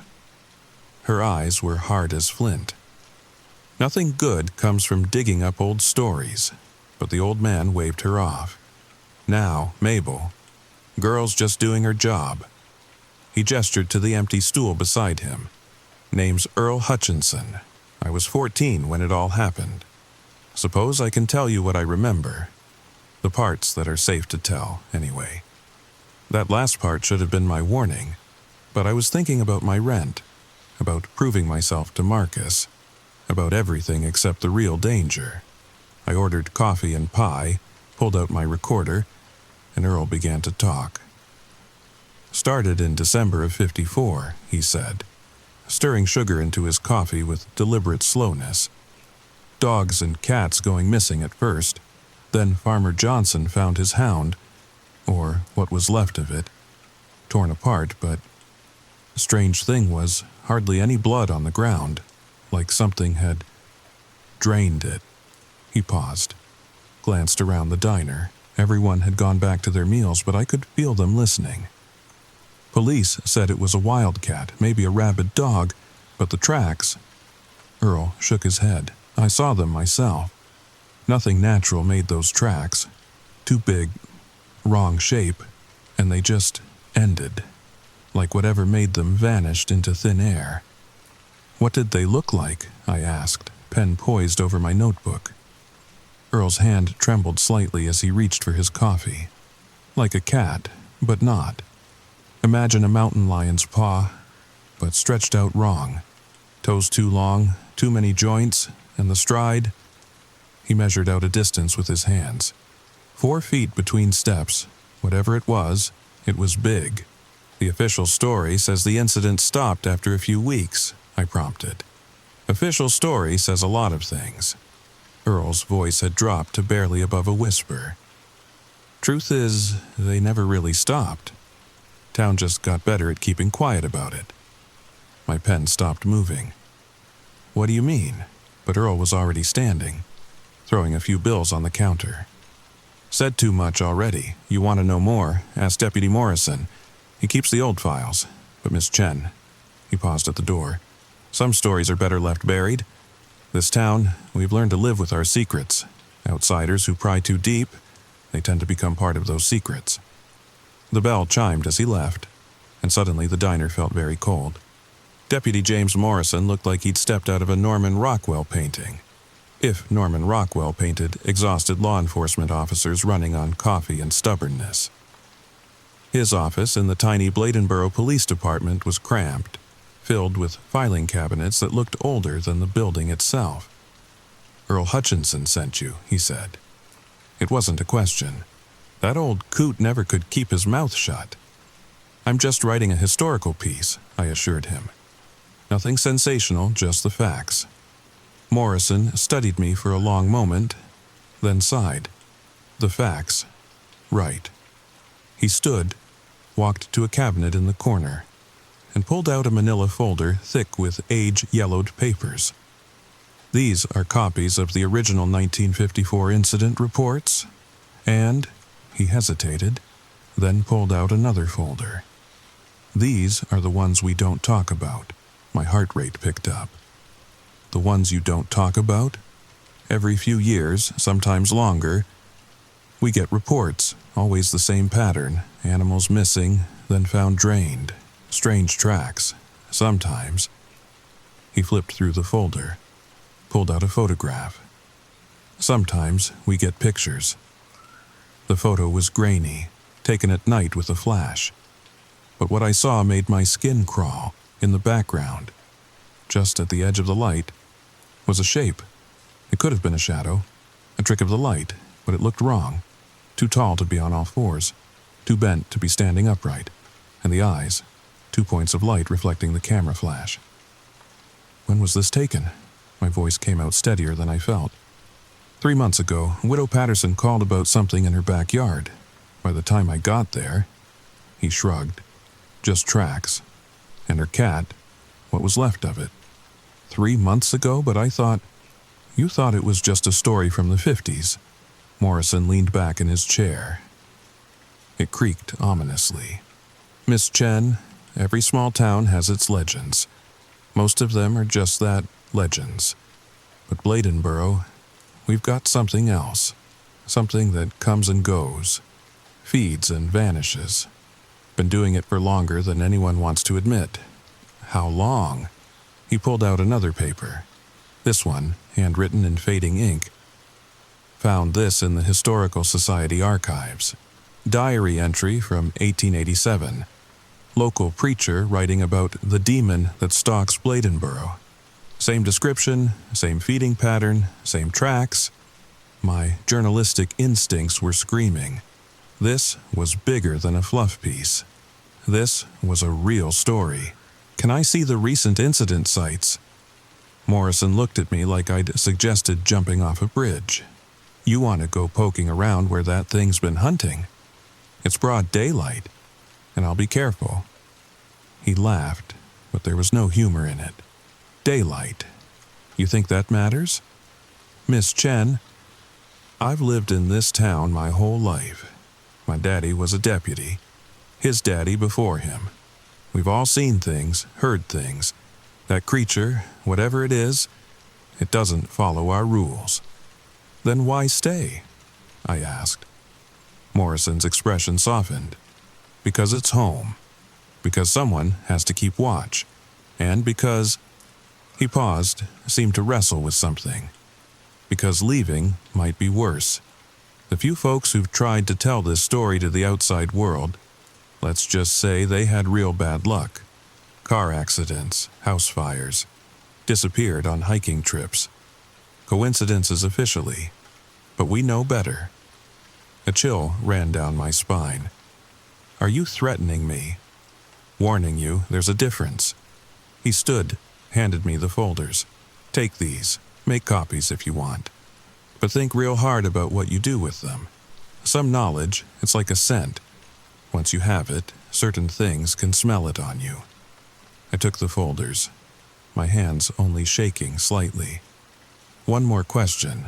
Has anyone ever seen it, really seen it, and lived to give a clear description? Morrison walked to the window, stared out at the peaceful street. One person, Tommy Blackwood, back in '92, found him 3 days after he went missing, huddled in a drainage pipe out by the old mill, completely catatonic. When he finally started talking again, he kept saying the same thing over and over. What did he say? It wasn't supposed to have a face. Morrison turned back to me. He's in the state hospital now. Been there ever since. Draws pictures sometimes. The doctors send them to me. Want to see? I nodded, though every instinct told me not to. He pulled out a manila envelope, slid out several drawings done in crayon and pencil. They were crude, clearly drawn by someone whose mind had been shattered. But the consistency across them was terrifying. The same elongated form, the same wrongly jointed limbs. And the face, God, the face. It was almost human, but stretched. The jaw too long, too many teeth. Eyes placed wrong. Like something had tried to mimic a human face but didn't quite understand the blueprint. I need some air, I managed. Morrison nodded. Take the files. Patterson's place is 412 Oak Street if you really want to see it. But Miss Chen, when the sun starts getting low, You get out of town. Don't stop at the motel. Don't linger for dinner. Just go. And maybe reconsider writing this story at all. I should have listened to Deputy Morrison. Should have taken those files, driven straight back to Charlotte, and told Marcus the story was a dead end. But journalists are curious creatures, and I'd always been too curious for my own good. The Patterson house sat at the end of Oak Street, a small ranch-style home with an overgrown yard. The widow had moved in with her daughter in Fayetteville after the incident. Morrison had told me. The for sale sign in the yard looked like it had been there a while. I parked, grabbed my camera, and walked around to the backyard. The grass was knee-high, but I could still see the disturbance, a rough circle where nothing grew, the earth still torn up despite 3 months of weather. I started taking pictures, documenting everything. The scratches on the back door, too high to be made by any dog, the bent fence post as if something heavy had climbed over, and there, preserved in a patch of dried mud under the eaves, a single track. Earl had been right. It was like a cat print, but wrong. I placed my hand next to it for scale and shuddered. The print was nearly as long as my hand from wrist to fingertip, but it was the details that made my skin crawl. Too many toe joints, claws that curved at an unnatural angle. I was so focused on photographing the print that I almost missed the other tracks. Smaller ones, human-sized, leading from the fence to the house. Fresh tracks. Someone else had been here. Recently. I stood slowly, very aware suddenly of how quiet the neighborhood was. No birds, no insects, no distant lawnmowers or barking dogs, just the wind in the trees and my own heartbeat. You shouldn't be here. I spun around so fast I nearly dropped my camera. A man stood by the fence, tall and gaunt, wearing clothes that looked like they'd been slept in for days. His eyes were bloodshot, darting constantly to the shadows between houses. "I'm sorry, I'm a journalist. Deputy Morrison said, 'Morrison's a fool.'" The man stepped closer, and I caught his scent. Sweat and fear and something else. Something wild. He thinks his badges and guns mean something, but you can't arrest what ain't really there. Can't shoot what don't follow the rules. "Who are you?" "Name's Carl. Carl Hendricks." He laughed, a broken sound. Though I suppose names don't matter much anymore. Not after you've seen it. My pulse quickened. "You've seen the creature?" "Creature." He spit the word. "That what they're calling it now? Like it's some animal they can classify, put in a zoo?" His hands were shaking. I noticed. "I've seen it all right, 2 weeks ago, following me, watching, waiting for something." Waiting for what? Carl's eyes finally focused on me. Really looked at me for the first time. For me to be alone, really alone. It don't just hunt your body. It hunts your connections. Waits till you're isolated. Till no one would miss you right away. "That's why you're out here? Looking for evidence?" "Evidence?" He laughed again. "No, I'm leaving bait." He pulled something from his pocket, a small cloth bundle. "My blood, my scent. Better it finds this than follows me home." I took an involuntary step back. "You're bleeding? Just a little? Enough to make a trail leading away from my house?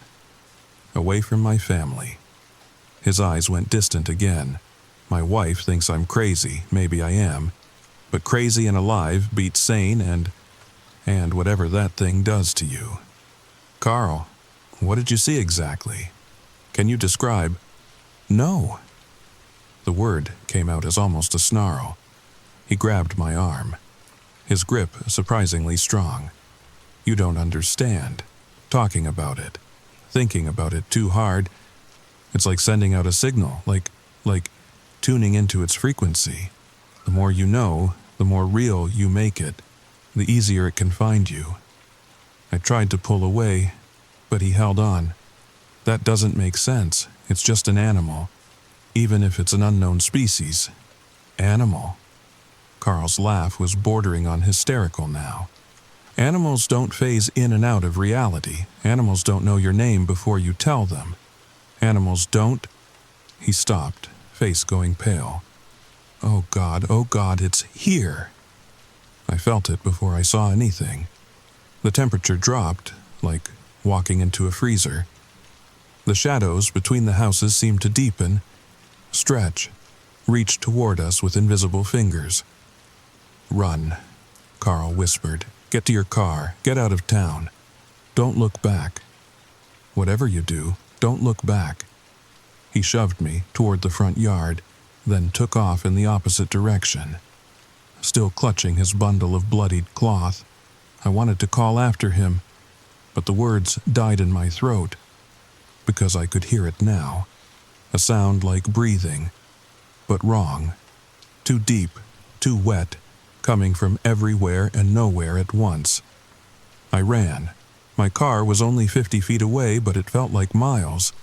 The keys shook in my hand as I fumbled with the lock. Got in, started the engine. And against every instinct, I looked in the rearview mirror. The street was empty, but the shadows were wrong. They moved independent of the sun, flowing like water, converging on the spot where Carl had disappeared. I drove, faster than was safe, blowing through stop signs and racing toward the town limits. But as I passed the old welcome sign, my engine sputtered. Died. The radio, which I hadn't even turned on, crackled to life. Static at first, then something else, a voice, but not human, like someone had recorded speech and played it back through broken glass and grinding metal. Sarah? Jen? My blood turned to ice. It knew my name. Carl had been right, knowing about it, thinking about it, had made me visible somehow. The engine turned over on the third try, and I floored it. Didn't stop until I reached a gas station 20 miles outside Bladenboro. My hands were still shaking as I filled the tank. Bought coffee I didn't want just to have human contact. It was getting dark, and I still had those files. Still had the photos on my camera. Still had all that dangerous knowledge. I should have destroyed it all. Should have forgotten the story, forgotten Bladenboro, forgotten everything. But I didn't, because I'm a journalist. And the story, God help me, the story was everything I'd ever dreamed of uncovering. I made it back to Charlotte, but I didn't feel safe. My apartment on the third floor had always felt secure before. But now, every shadow seemed threatening. Every creak of the old building made me jump. I spread Morrison's files across my coffee table, downloaded the photos from my camera, and started writing. The story flowed like water. 1,500 words became 3,000, then 5. This wasn't just a magazine article anymore. This was book material, career-making material. But as I typed, strange things started happening. My cat, Mr. Whiskers, wouldn't come out from under the bed. He'd always been friendly, almost aggressively affectionate. Now he hissed if I came too close, his eyes reflecting something that wasn't there. The temperature in my apartment dropped. I cranked up the heat, but it didn't help. My breath came out in visible puffs as I worked, and the sounds, scratching in the walls that the landlord insisted was just mice. Footsteps on the floor above me. Even though that apartment had been empty for months, I'd been home for 3 days when the first message came. Not a call, not an email, but words appearing on my laptop screen while I was typing. You brought it home. I deleted the words, but they came back. It followed your scent, your knowledge, your fear. My fingers froze over the keyboard. I was alone. My Wi-Fi was password protected. This wasn't possible. Stop writing, forget, or join the others who couldn't. Others. Like the journalists Morrison had mentioned, the ones who'd had accidents, the ones who'd disappeared. I should have been terrified. I was terrified, but I was also angry. Whatever this thing was, it had been feeding on Bladenboro for over a century. Someone needed to expose it. Warn people. Do something. I kept writing. That night, I woke to find my bedroom door open.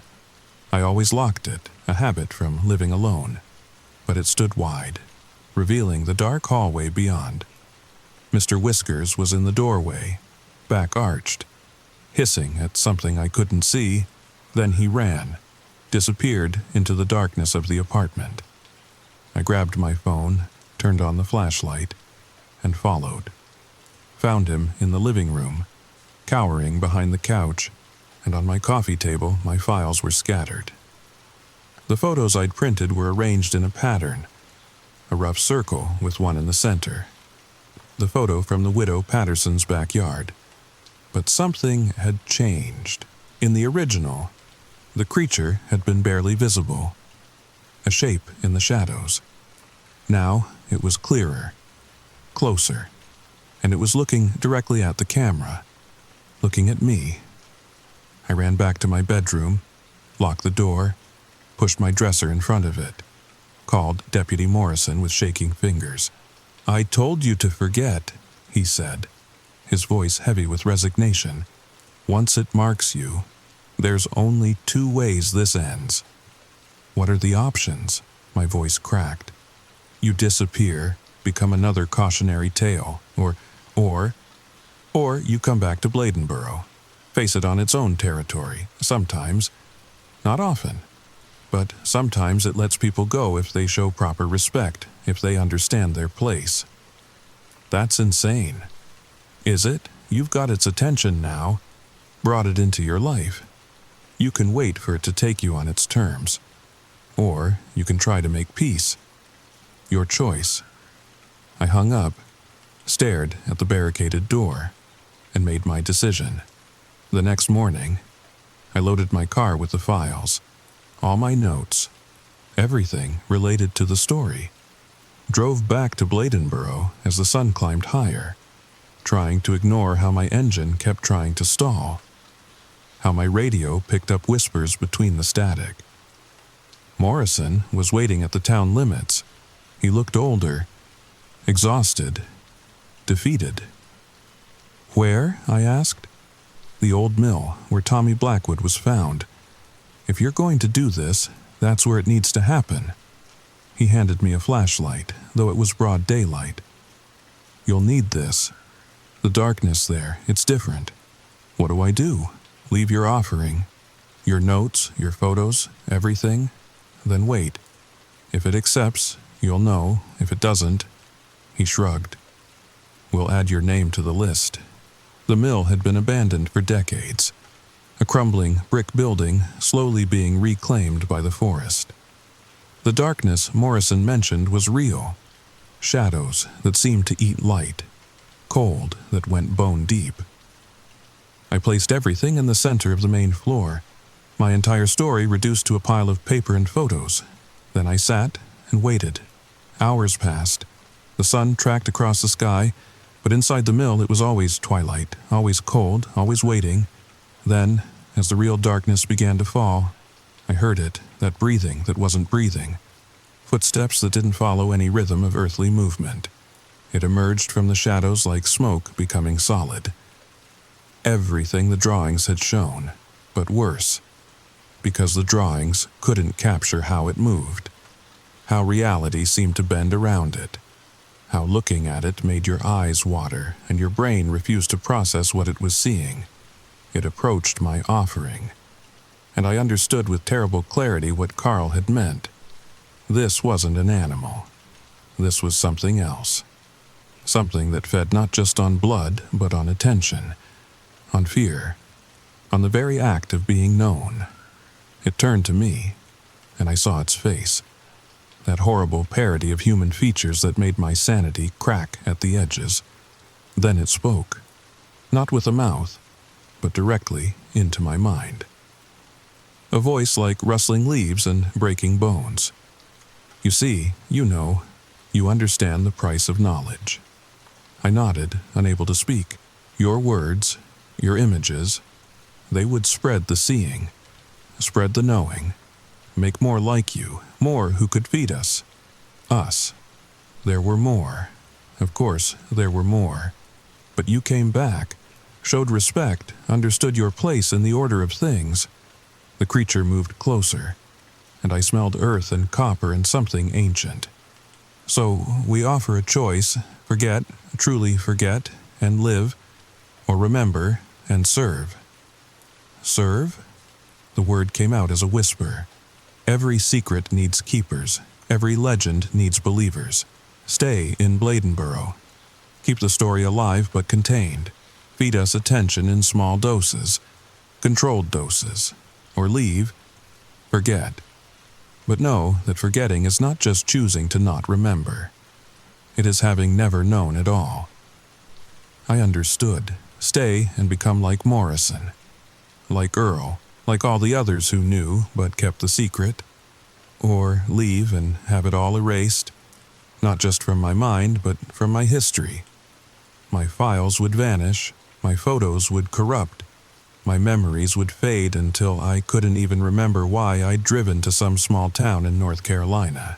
The creature waited, patient as stone, inevitable as gravity. I made my choice. I'm back in Charlotte now. My apartment is warm again. Mr. Whiskers purrs in my lap as I write this, but if you were to check my laptop, you wouldn't find any files about Bladenboro. If you asked me about it last week, I'd swear I'd never heard of the place because I chose to forget. Or rather, I chose to have never known. But sometimes, in the small hours of the night, I dreams of a small town with too many shadows. Dreams of creatures that feed on attention and belief. Dreams of a mill where reality grows thin. And sometimes I write. Stories that aren't quite memories, aren't quite fiction. Stories that I post in places where they'll be seen but not believed, where they'll spread just enough to keep something fed, but not enough to draw real attention. Stories like this one. So tell me, as you lie in bed tonight, listening to this tale of Bladenboro and its beast, do you believe? Do you find yourself wondering if it's real? Do you feel that little chill? That sense that maybe, just maybe, there's truth hidden in the fiction? Good, because every legend needs believers. Every secret needs to be whispered. And somewhere, in a small town that you'll never visit, something is listening. Something is feeding. Something is waiting for the next curious soul who digs too deep. But don't worry. You're safe. This is just a story, just words on a screen, voice in your headphones. You can close your eyes, drift off to sleep, and forget all about the beast of Bladenboro, unless you're like I was, too curious, too eager for the truth. If that's the case, well, I hear Bladenboro is lovely this time of year. Just remember, when the locals tell you to leave it alone, when they warn you about asking questions, listen to them. Please, for your own sake, listen to them, because I didn't. And now, even though I've forgotten, I can never truly forget. Sweet dreams, and don't forget to subscribe. Share this with someone who loves a good scare. Leave a comment about what you think really happened. And remember, some stories find you whether you're looking for them or not. The beast is still out there, still hungry, still waiting, and now it knows you've heard its tale. Sleep well. Now, sleep. Or at least try to. It's quiet now, too quiet, but not empty. That feeling crawling up your spine, that weight pressing on your chest, that's not your imagination. You're not alone. There's something behind the curtain. You haven't looked, not because you forgot, but because you're afraid to know. You heard the whisper, software wet, wrong. Like breath dragged across broken glass. But you told yourself it was the wind, didn't you? That lie made you feel safe. Temporarily. Let me ask you, does the wind whisper your name? Does the wind tap lightly, again and again, from the same spot behind the curtain every night? Does the wind leave scratches on your window that weren't there this morning? Thin, Sharp, like claws, like warnings. You don't remember opening the window. You never open the window. But it's unlocked now. You could check, you could stand up, you could walk over and pull the curtain back. But you won't. Because you know. You know what's waiting, not because you've seen it, but because you felt it. In the quiet, in the dark. Every time you close your eyes, every time you wake up and your blanket is just slightly moved. Your door slightly cracked. You try to explain it. Your mind wants to explain it. But that whisper, that sound that only comes when you're alone, when everything is still, when the night is at its deepest, that's not a dream, that's a presence. It doesn't want your fear, it wants your attention. It feeds on the moment you doubt yourself. The second you wonder if you heard something, the instant your heart rate rises. That's when it leans closer. It's been patient, watching, learning you like prey. You ever notice it never shows up when the lights are on, when someone's in the room? It waits for the ritual, the brushing of your teeth, the turning off of lights, the last look at your phone, the deep breath just before sleep. That's when it wakes up. That's when it stirs behind the curtain. Sometimes it watches you all night. Sometimes it moves. A shift in the shadow. A faint creak on the floorboards. The sound of fabric sliding over skin. And when you don't check, when you ignore it, that's when it comes closer. Not fast, not loud, just closer. You might feel a cold spot on the bed. You might feel breath on your neck. You might hear a whisper in your ear that sounds almost like your voice. It copies, it mimics, it blends, not to confuse you, to prepare you, because soon it won't need the curtain, it won't need shadows, it will sit beside you, stand behind you, speak through you. You won't even know when it happens. You'll wake up, look in the mirror, and something will be off. Your eyes won't blink quite right, your smile will linger too long. Your reflection will move just a little after you do. And the people around you? They'll say you seem different, not worse, just not you. But tonight you're still you, still in control, for now. You could still check, you could still confront it. Pull the curtain back. Face it, but deep down, you've already made your choice. You won't. Because you'd rather lie still, let your eyes drift shut, and hope sleep comes quickly. And it will. But what you wake up as might not be the same. Now, if you've made it this far, congratulations.